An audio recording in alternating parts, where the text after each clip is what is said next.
네, 이어서 살펴볼 종목입니다. 에코플라스틱 증권신고세 효력 발생, 유상증자 개시, 향후 전망은 기업 개요 보도록 하겠습니다. 1984년 6월에 설립돼서 2000년 3월에 코스닥 시장에 상장했습니다. 2분기 현재 9개의 연결대상 종속법인을 보유하고 있습니다. 주 사업입니다. 자동차용 부품의 제조 및 판매를 영위합니다. 주력 제품은 플라스틱 이 범퍼인데요. 자동차의 부품 중에 고무, 플라스틱류로 구분되고 있습니다. 사업 부문입니다. 자동차 부품 단일 사업 부분으로 구분되고 있는데 아이아 코머스라는 이 종속회사를 통해서 세부 구분을 하고 있습니다. 주요 경쟁사입니다. LX, 하우시스, 캠스, 프라코 등이 있고요. 주요 고객사는 기아차, 점진적으로 현대차의 비중을 확대하고 있는 흐름입니다. 실적입니다.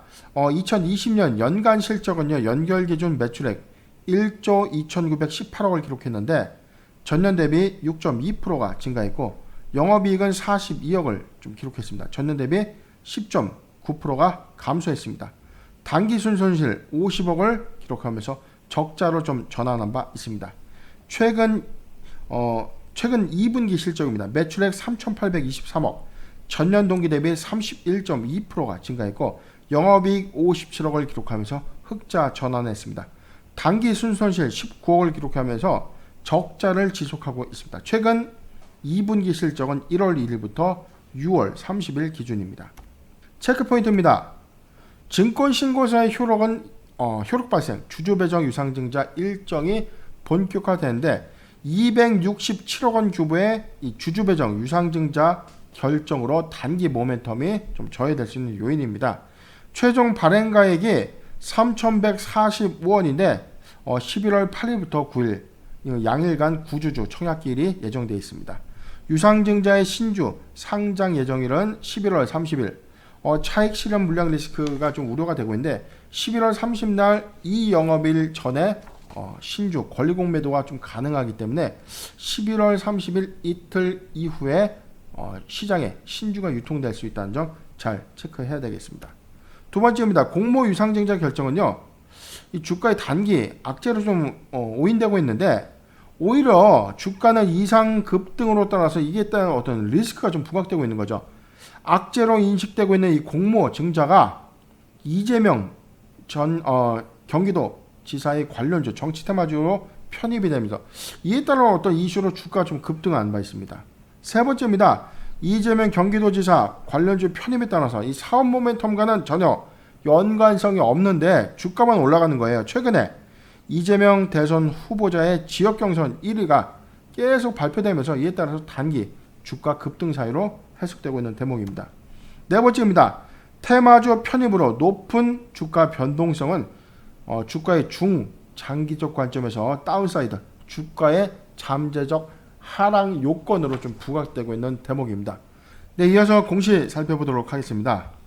9월 28일이었습니다. 회사는 유상증자 결정 이후에 효력 발생 안내가 있었는데요. 내용 좀 보도록 할게요. 자, 효력 발생 안내입니다. 일반 공모 유상증자를 결정하는 회사들은 단기의 이 사업 목적이나 사업의 어떤 이 흐름에 따라서 이 증권신고서를 좀 제출하게 되는데 이를 받은 금융감독원에서 신고서를 검토를 합니다. 그래서 한 2주간에 걸쳐서 신고서를 좀 검토를 하는데 신고서의 어떤 기재사항들, 투자 위험사항, 회사의 현황들, 그 다음에 회사의 어떤 정보들이 투자자들이 현명하게 좀 판단할 수 있는 어떤 객관적인 사실을 좀 잘 기재하고 있는지에 대해서 이 심사역들이 이 금융감독원의 담당 심사역들이 조사역들이 면밀하게 좀 검토를 하는 겁니다. 검토를 해서 기재 위반 사항, 기재 보완 사항들이 좀 나오면 정정 명령 다시 쓰세요라고 하는 이 정정 명령을 좀 부과하게 되고 만약에 정정 명령 이후에 다시 증권신고서를 좀 제출해서 다시 기재된 부분들에 대해서 담당자의 최종 허가가 떨어지면 이처럼 효력 발생 안내라는 이 금융감독원의 허가가 떨어지게 되는 겁니다. 그래서 2021년도 9월 8일에 제출된 증권신고서에 대해서 9월 28일자로 그 효력이 발생되었다는 뜻은요.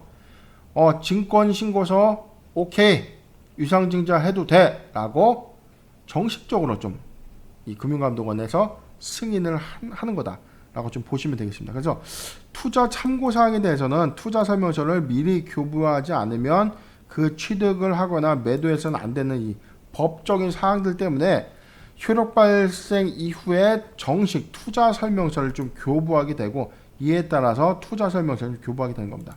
일정을 최종적으로 픽스된 일정을 다시 한번 보도록 할게요. 유상증자가 최종적으로 좀 완료가 됐기 때문에 가격이 좀 바뀐 거예요. 최종 발행 예정가가 2,830원이었어요.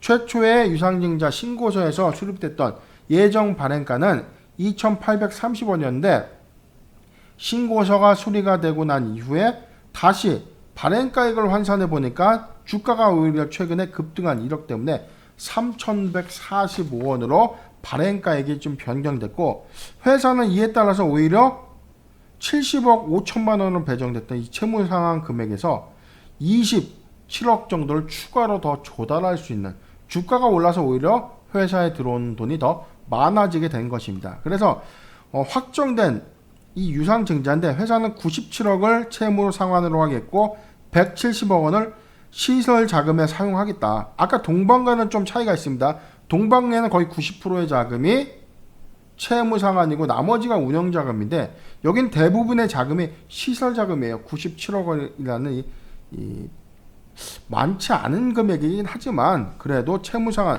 주사업의 어떤 시설 자금의 어떤 비중, 포지션이 더 많다. 그래서 지금 청약은 11월 8일부터 9일간 양일간 좀 기재가 되는데 11월 30일까지 주가 신규 상장을 좀 앞두고 있기 때문에 11월 30일까지는 어떤 주가의 어떤 급등락이 좀 가능한 구간이 아닌가 예측이 좀 되고 있는 대목입니다.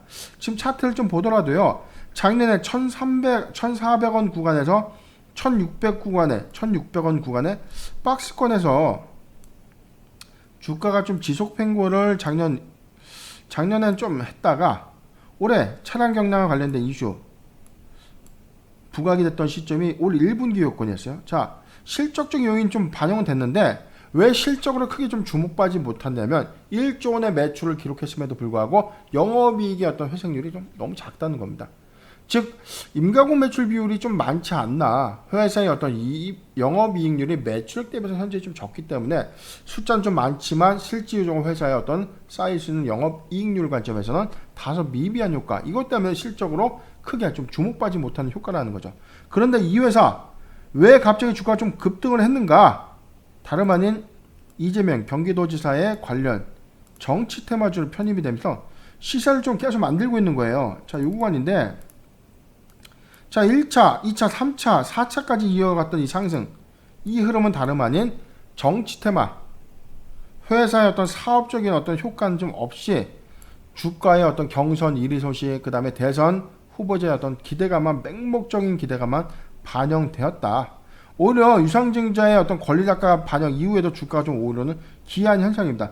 보유자 관점에서 의견을 좀 드리겠습니다. 4,200원이 이탈되지 않는다면 보유 관점이 맞다. 4,200원이 이탈된다면 보유 물량의 한 50% 이상을 차익 매물 실현 이후에 신주 매수 관점에서 구주 인수를 통해서 한 번 더 시세 돌아가는 전략 제시해드리고요.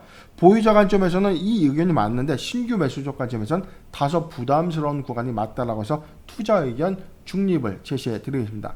공시 X8 준비된 순서는 모두 여기까지입니다.